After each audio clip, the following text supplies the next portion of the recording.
HealthEd is Australia's leading provider of quality clinical education for doctors and other healthcare professionals. This episode has been made available on Spotify and Apple Podcasts. For free access to the full library of podcasts and to claim CPD for listening, visit healthed.com.au or download the HealthEd app. I'll be speaking to the following panellists about the EMPOWER-SMS GP trial, which delivers a health and wellness program for patients who have had breast cancer therapy. Associate Professor Carolyn is an academic GP and member of the EMPOWER-SMS Study Steering Committee with a special interest in breast cancer follow-up. She's an Associate Professor in Cancer Survivorship and Primary Care at Flinders University. She's an internationally recognised emerging leader in primary care chronic disease management, and her research focuses on the role of primary care in cancer survivorship and the intersection between cardiometabolic health, women's reproductive health and cancer care. Professor Elisabeth is a clinical professor at the University of Sydney and head of research at the Westmead Breast Cancer Institute. She's a specialist breast surgeon at Westmead and is involved in teaching, research projects and clinical trials. Elisabeth is a surgeon at the forefront of the developing field of oncoplastic breast surgery, combining breast cancer surgery with plastic surgery, developing techniques that concentrate on achieving not only the best possible outcome for a woman's breast cancer, but also an excellent cosmetic outcome. And Dr. Anna Singelton has a background in psychology and is an NHMRC Emerging Leadership Fellow and Senior Research Fellow at the Daffodil Centre, a joint venture between Cancer Council New South Wales and the University of Sydney. Her EMPOWER-SMS GP clinical trial won the Consumer Involvement Award at the Australian Clinical Trials Alliance Trial of the Year Awards. This trial has found that a health and wellness support program delivered via text messages was acceptable, useful and engaging for breast cancer survivors, and we'll be talking about it today. And we're also joined by Robyn Kelly, a high school teacher and married mother of 3 now adult children. In 2019, at the age of 46, she was diagnosed with breast cancer and became a Westmead Breast Cancer Institute patient. She joined the clinical trial for EMPOWER-SMS after active treatment in 2020, and she co-presented at the launch of the BCI EMPOWER-SMS program in 2023. Carolyn, Elisabeth, Anna and Robyn, welcome and thank you for joining me for today's Health Ed podcast. And we're going to be talking about some of the challenges people face after breast cancer treatment and how a simple evidence-based program can help GPs deliver extra support to their patients. So Anna, can we start with you telling us what the EMPOWER-SMS GP trial is and how it supports breast cancer patients? The EMPOWER-SMS GP trial is an exciting national trial that we're now running, where we're testing out if a health and wellness program can help support patients in managing their health after their active breast cancer treatment and can help GPs to deliver support in between appointments. So EMPOWER-SMS itself is a 6-month program where people get text messages every few days, like similar to how a friend or a family member would text you. And it has lots of different topics that you'd want people to know during their recovery. So who to reach out to if they need support, different free programs that are available to them after treatment, things like at the Cancer Council New South Wales or Breast Cancer Network Australia, the types of foods they should be eating, where they can get mental health support. So it's lots of different types of messaging that people will receive. Fantastic. Now, Robyn, you finished your breast cancer treatment when you were 46 years old. Can you tell us a bit about what it felt like in the days or months after you finished treatment as you endeavoured to find your new normal and a new way of living after completing your treatment? So after completing treatment, yeah, it is definitely a new normal. It's almost like you finished all the doctor's appointments, you finished all that running around, so we can go back to normal now. I remember, some of the little things in the house that my children had picked up and were doing when I was in active treatment. It was almost like that was their sign to me, Mum, you're well, because you can do that again now. So, but that new normal is a hard thing to find. And how did an SMS help you when you were part of the trial? Initially, when Anna invited me to be part of the trial, I was just like, yeah, sure, an SMS, what's that going to do? But because it is an SMS, it's like a family, as Anna said, it's like a family member actually checking in, and they come at random times.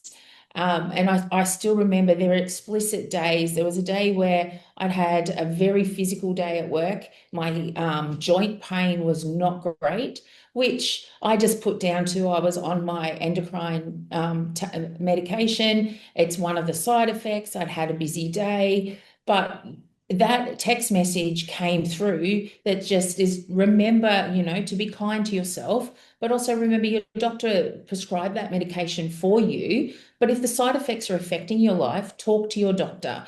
So I was initially just going to go with, well, that's just a side effect. I'll try and get over it. But in speaking to my oncologist at the time, she agreed that actually, no, that is impacting your life. Let's change that medication. So without that SMS, I would have potentially persevered and possibly had to give up work. So it was definitely a very powerful SMS. Well, let's talk about how the idea for how the Empower SMS program started and the scientific evidence behind it, and then how general practices can get involved to support more patients. So, Carolyn, you're a GP with lots of experience with supporting patients after cancer treatment in your role at the Chris O'Brien Lifehouse. What are some of the most common issues that patients come to you with after their treatment? Oh, thanks, Rebecca. And I think, it just similar to what Robyn was talking about. It's a new normal, but it's not going back to where you were before at all. Patients sit in my consulting room and tell me about fatigue, sleep disturbance, really disturbing brain fog, memory loss, and often they're really bothered by menopausal symptoms. And this can be early menopausal symptoms. So, Robyn, you would have probably gone through that where there's weight gain, there's hot flushes, the whole deal, and the joint pain once you start on certain hormone Did you treatments read my file? Because as that's well. I've seen many women like yourself, Robyn, and I think there's certainly a great need for additional support. So obviously I can do everything I can while they're in the consulting room with me, but when they walk out the door, I really want them to keep feeling supported. And Elisabeth, you're a breast surgeon at the Westmead Breast Cancer Institute. What did you notice was happening with patients after treatment, and what did you think might help? One of the issues, of course, for us as healthcare providers is that we'd like patients to continue to live for as long as possible and have as good quality of life as possible. As we said before, many people after they finish their active treatment feel a little bit lost. Where do I go now? And although there are lots of support systems in the so-called regular cancer world, there is only so much that the health professionals can do. And I think there is a need to have something in between that supports women on a sort of almost daily basis for those few months after they've finished the more active treatment. So this program was really developed together with a lot of various healthcare professionals and patients themselves, and trying to get the right balance between not being too intrusive and still giving enough message and support out there. And it points to things that we know will help, such as exercise and other well-being initiatives, or eating healthy food, and the various strategies to cope with endocrine therapy. Well, Anna, let's go back to how it all started. You were working on some interesting research about heart disease and text messages. So can you tell us about that and how it connected you with Elisabeth and Robyn? Yeah, so we have to rewind all the way back to 2018, 2017. So I was working as a research assistant with Professor Clara Chow and Professor Julie Redfern. And they had just run this big trial about sending text messages to people when they're recovering from a heart attack. And what they found was that the people who received these messages that were encouraging them to, eat a bit healthier and exercise a bit more and quit smoking ended up improving their health. They had lower blood pressure, cholesterol levels. It improved their physical activity, which I just thought was incredible. And at the same time, in my personal life, my best friend had been diagnosed with breast cancer. And we had been chatting and thinking, maybe this could be something that could help people recover after breast cancer. And that's when I met Elisabeth and her amazing team who felt the exact same way. They thought this might be, alleviate some of the pressure off of the healthcare team in between appointments. We don't always have enough time to call every patient, but if we could send out these text messages, they may still feel supported by us and get the correct information that they need. Because if you Google cancer, it can be a bit scary, the things that come up. But with these text messages, they get information that they know is trustworthy. And I think the beauty really of the design of the program, that it was designed by patients and for patients and with these researchers and clinicians as well. So it has that scientific basis behind it as well. So when you designed the program with patients and clinicians and researchers, you had your pilot clinical trial at the Westmead Breast Cancer Institute. What did that trial find? That trial was very, very exciting. It found that receiving these text messages for 6 months actually helped people remember to take their endocrine therapy medication, like Robyn said, because it does come with quite a few side effects, and the messages were really helping people with managing those. There was a bit of evidence that it was improving physical activity, but we needed to do a larger trial to really understand if that was working. And we got feedback from the patients, and they said the messaging was really easy to understand, it was useful, and it helped me feel supported in between my appointments, which was just beautiful. Some people even said it felt like I had a secret friend supporting me, which was nice. And Robyn, as a patient, I imagine you might feel a bit lost or nervous when your regular appointments with your healthcare team stop once you finish your active treatment. So you were saying you found it very beneficial to receive those messages like it was a friend checking in. What sort of information did you find particularly useful apart from sort of perhaps talking to your doctor about side effects from medication? Some of the text messages that came through would have that link, that appropriate link. So as Anna was saying, you Google it and you could go end up in whatever rabbit hole. But that link that was in there, especially if it was, just increase your exercise a little bit, because people say, oh, increase your exercise, and it can be this huge mountain.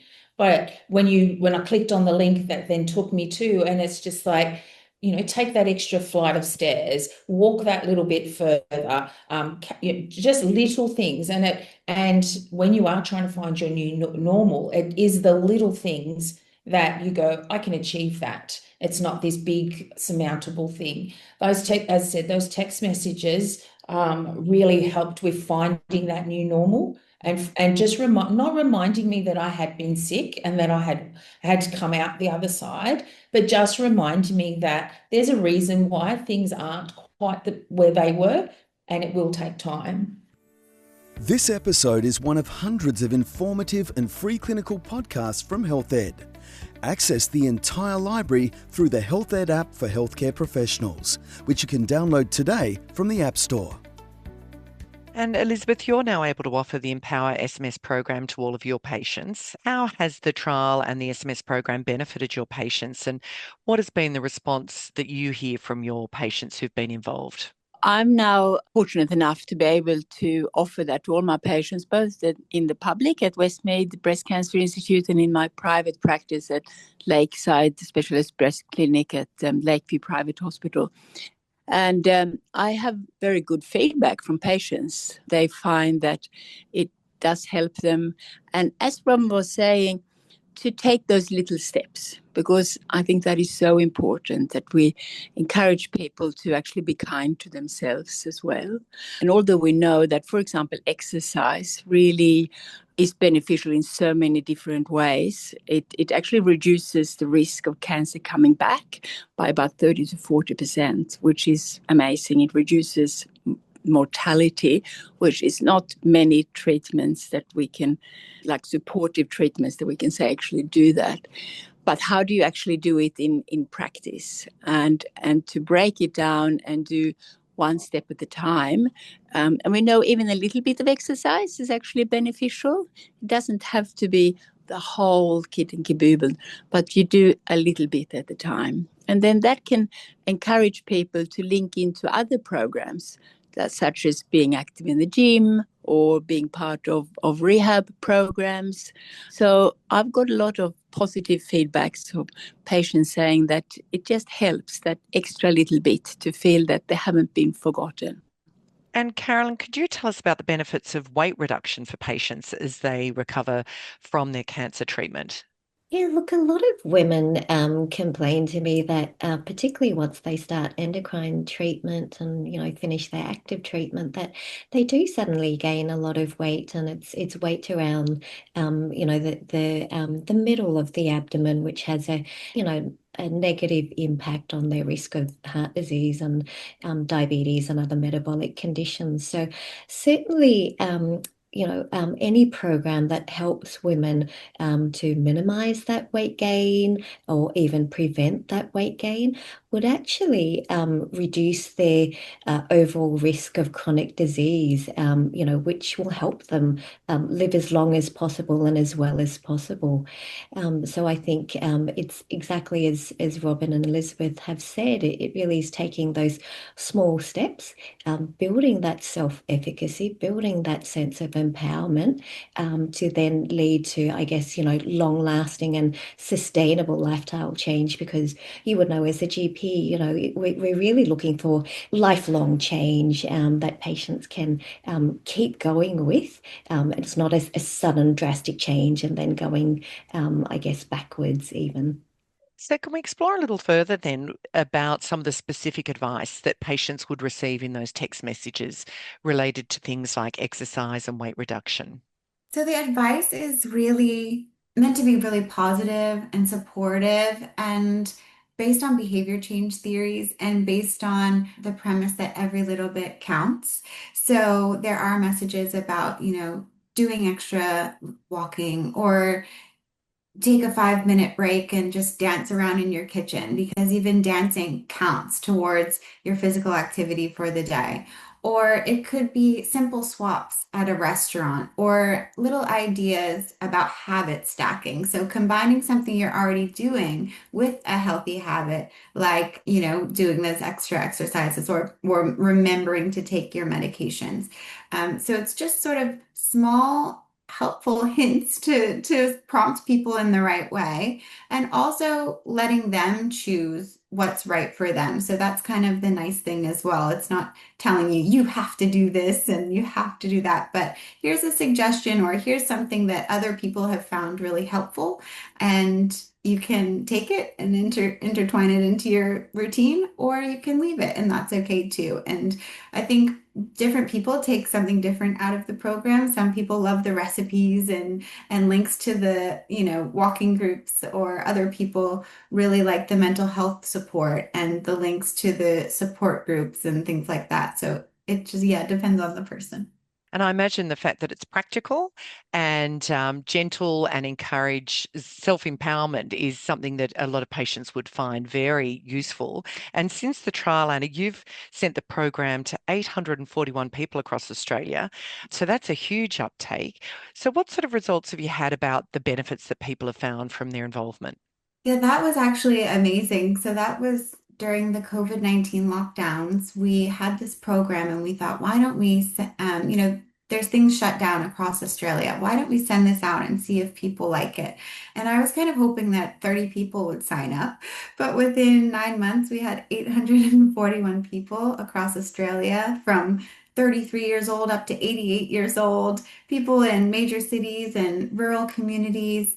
So it was amazing to see the uptake, and the feedback was very similar to what we saw in the trial. They said it made me feel really supported. I found it useful. It helped me to improve my healthy eating and physical activity and taking care of myself. Just taking that extra moment to focus on, okay, I'm an important person in my life, and I'm going to take care of me. So that was really special.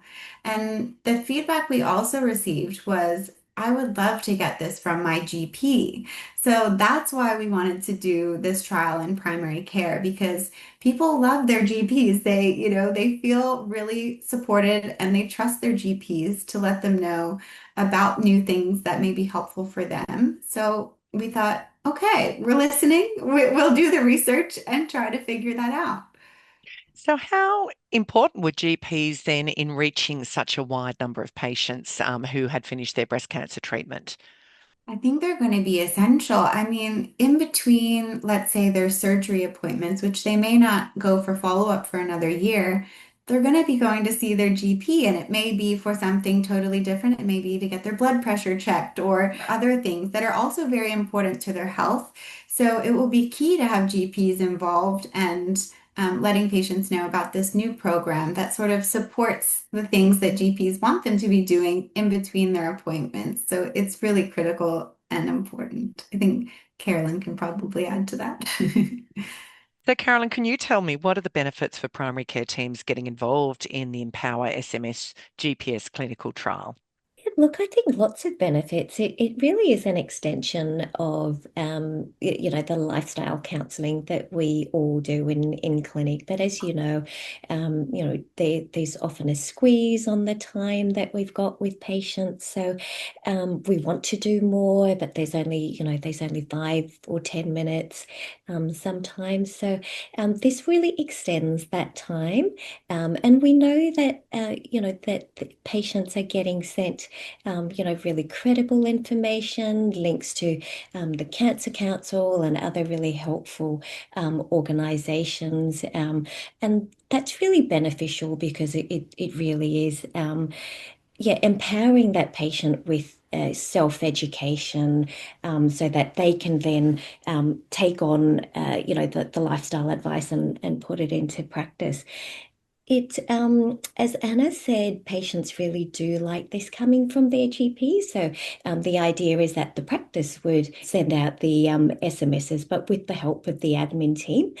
So all they need to do is just really sign up, and then the admin team takes care of all the SMSs. But it's coming through on the practice number, which is a really familiar, I guess, source of information and really trusted. So I think lots of benefits. It's a low effort, low cost intervention for patients. And this is really what our patients are wanting and asking for. So Anna, what do GPs need to do if they want to be involved in this national trial? We've made it really, really easy for people to get involved, so we're hoping to get as many as we can. Basically, they have to search for eligible patients, and we give them a sort of code they can put into their computer software to be able to do that very quickly. And then they send one text message to these patients who are eligible, which says, "Hey, here's a new program that's on offer for you. Please click the link or email Anna if you'd like to get involved." So then the patient gets to decide, okay, I'll read through the information. Is this right for me? And then they sign up. And then basically our team does the rest. We take care of all of the patient's involvement in the trial. For the trial, a very important piece is that patients will be wearing activity watches, which collects really high quality data. This is one of the first studies in Australia to study text messaging and use an activity watch at this level, which is really, really great. So we'll be taking care of all of that side of things, collecting surveys from patients, and we'll be able to feed that back and share those results with the GPs. Fantastic. And so, Robyn, with your patient experience, do you have any advice for GPs and primary care teams wanting to send Empower SMS GP messages to their patients? Absolutely do it. It's amazing how much that message from a familiar person or from a familiar number, from that trusted person that you have, it's amazing how much you can get from that little message. I even remember sort of scrolling back through those text messages because it's all in the one chain. So you'd scroll back through. There was something there about that food recipe. What was that? So you could always go back to it quite easily. And because it is in that sort of more that text message, so that familiar compared, this is my, I guess, belief, compared to social media, which can then, I don't know, I just, if it was from social media, I wouldn't trust it. Mm-hmm. Whereas I feel like I trust it from an SMS, from that trusted person. It's, So yes, get your patients involved. They may initially, like I possibly did, think it's just a text message. What is that going to do? But it is phenomenal what a text message can do. Okay. And I like it when you said it did feel like a friend checking in so that you had that ongoing support even as you weren't seeing your regular treating team as often. Yeah, absolutely. And I was just sorry, I printed off some of my messages, and I have them around my office at home just as little things. And so some things will look different and feel different. Just remember to be kind to yourself. Remember to take time for yourself, whether it's a walk, whether it's a book, whether it's time for a chat, make time for yourself. Don't think, oh, I can do that later.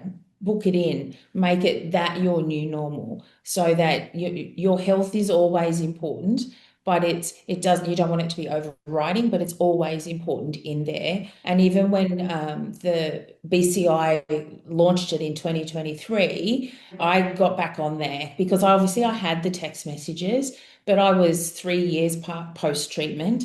And I'm just like, I'm going to get those again. And it was even 3 years post treatment. Some, like obviously some of it was just like, yeah, I've lived that, I've got through that, that's great, that's fantastic. Oh, okay, I still need to make sure that that little bit of exercise, that little bit of something, just keeping it. So that second time round was great. So Anna, when you want to do the next one, look at it beyond the initial, like well beyond initial treatment. So it sounds like it could be a very important ongoing resource as you sort of enter many years post your cancer treatment as well. Absolutely. Yeah. Um, Oh, and luckily, Breast Cancer Network Australia is planning to launch this as part of their helpline services soon. So that's coming soon and will be sort of an ongoing way that this will be delivered across Australia, which is really exciting, Robyn. So you can sign up again. Yay. So it sounds like it's a program that really can help patients in their survivorship with managing their emotional and physical well-being once they've finished their primary cancer treatment, and help them manage their treatment side effects and to live a healthy lifestyle after they've finished their treatments. And I imagine that we're now seeing many more patients surviving many more years, so their cancer might become more of a chronic disease that they live with or that they're not even so conscious of anymore, with very healthy evidence-based information for them to use as they go on further and further past their treatment. Would it be possible just to summarize some of the important takeaway messages about the program? Absolutely. So this program has been 7 years in the making now. It's been created for patients, by patients, and with clinicians and healthcare professionals, which is really exciting. It's been tested in a clinical trial and has had massive uptake across the country. And now we want to see if it will be beneficial to receive it from their GPs. So we're asking GPs to come on board for this exciting national trial.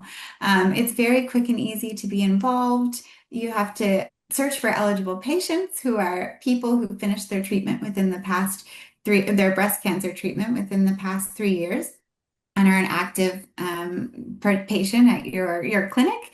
And then you send them one text message inviting them to our study website where the patients get to decide if they want to sign up or not. The feedback we've received from patients so far is that they really, really like it. Our clinical teams have really enjoyed giving the extra support to their patients in between the appointments, and it alleviates some pressure from them to fit every single thing into their appointments because you can't talk about everything all at once. So we're really hoping that it will help patients manage their health in between their appointments and be helpful for the clinical team. So please join the trial. I was a skeptic, and Anna, I was a skeptic. Yeah. And it absolutely, it's not something to be skeptical about. I So was skeptical too. I was surprised that a text message could do all of this. To be honest, when they first started talking about it in heart disease, I thought, oh, couldn't believe it. And then I sent the program to myself to test it out Yeah. as well. And I thought, oh, this actually is so nice. And Robyn, you'd be surprised the amount of people who texted me back thinking it was me texting them every day. So they'd say, "Oh, thanks, Anna," or like, "Have a great weekend, Anna." It was, yeah, it was really special. I agree. I actually signed up as well just to test it out, and I had the same feeling. It's really nice, and also because it went on for some time, so it actually was time enough to get into your perception of long enough time for you to actually change some things. Yes. And then when you got that the last, this is the last message that's coming, and it was almost like, oh, I'm losing a friend. I just want them to start up again. Luckily, you kept all those texts, Robyn. You could go back and refer to them. Yes, it's still, I will go streaming every now and again. Yes. Yeah, that's something people told us as well. They save them and they go back and they read them again. So that's so nice. They have that resource as well. And I think it is a way also potentially to strengthen the connections as well with the GP and transition away from the cancer team to the GP, because it's more of a long-term ongoing. Absolutely, I agree with you, Elisabeth. And GPs play such an important role in that post-treatment, getting back to new normal. And this is really nice, to see that, participants really wanted to see this in primary care.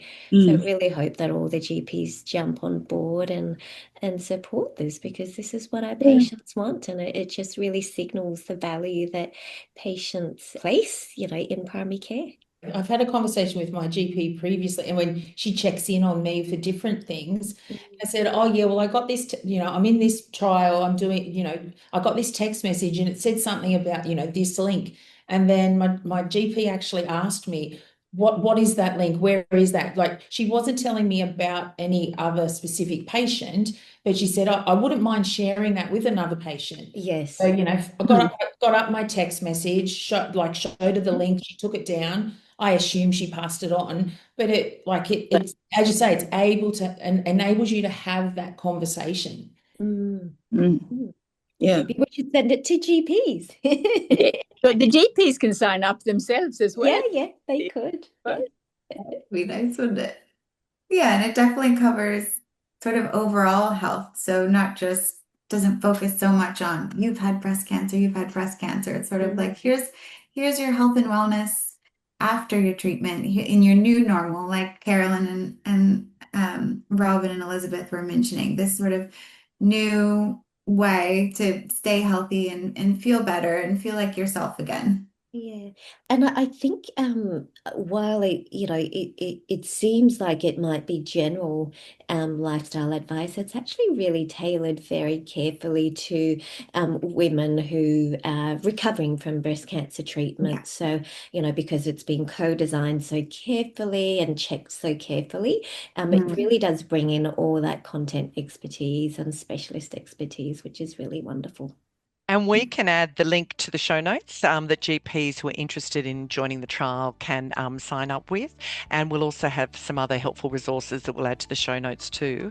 So Associate Professor Carolyn E., Professor Elisabeth Elder, Dr. Anna Singelton and Robyn Kelly, thank you so much for joining me on today's Health Ed podcast and for telling us some really useful information about that EMPOWER-SMS GP trial. Thank you so much. Thank you. Thank you, Rebecca. Thank you. Thanks for having us. Thank you. Thank you for listening. Visit healthed.com.au to create a free account and claim CPD for podcasts like this and access a record of your learning. Subscribe to the show on Spotify or Apple Podcasts for weekly episodes on a range of clinical areas relevant to your ongoing practice.